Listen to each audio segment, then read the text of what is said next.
sometimes there is a possibility that in the questions you need to group similar looking options in order to reach the answer.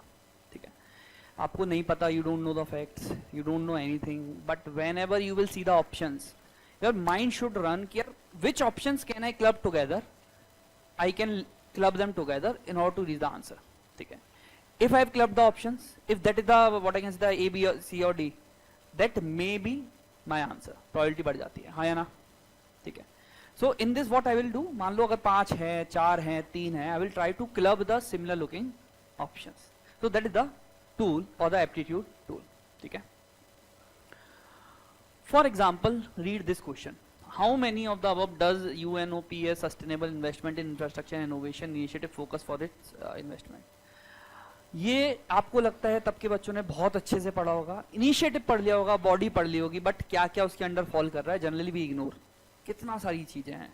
ठीक है, शायद कुछ बच्चों ने पढ़ा भी था, मतलब इतना ऐसा नहीं है कि एकदम ही आउट ऑफ द बॉक्स था, करंट अफेयर्स में कवर्ड था.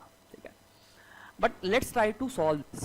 सी, question is talking about the infrastructure, affordable housing, mass rapid transport, healthcare, renewable energy.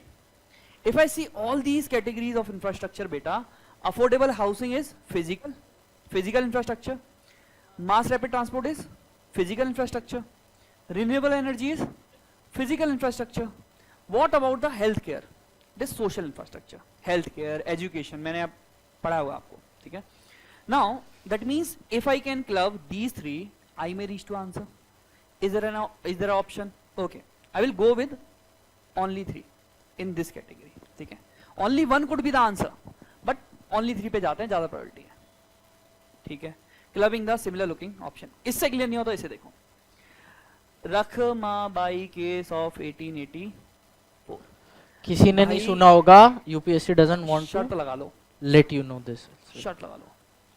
तुमने अब पढ़ लिया होगा बेटा, अब तो आसान है ना टीचर्स को बैक इंजीनियरिंग करना. अब यार खुली किताब है, क्या डिफेंड करना उस चीज को, है ना.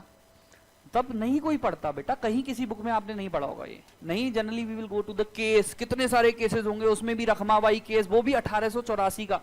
अभी वाले तो पता है तुम्हें, पोस्ट इंडिपेंडेंस से तुम्हें पता नहीं होते जब आंसर राइटिंग की बात होती है पॉलिटी की, है ना.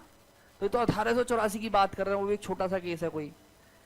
तो generally now the how the things will see. Again, logic, aptitude. Read the option. Women right to gain education. It is talking about the, थोड़ा ना फील करना है ना, मतलब ऐसा नहीं है कि यार एब्रप्टली आपने मना कर दिया, नहीं यार क्या बात सर कर रहे हैं. थोड़ा देखो क्या बातें चल रही है, कैसे देखना है ऑप्शंस को. Age of consent.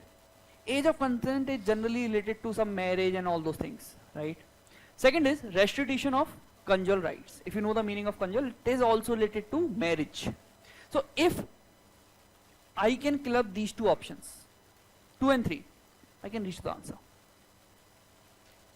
So similar looking options, if we are able to club, we can reach to the answer. ठीक है,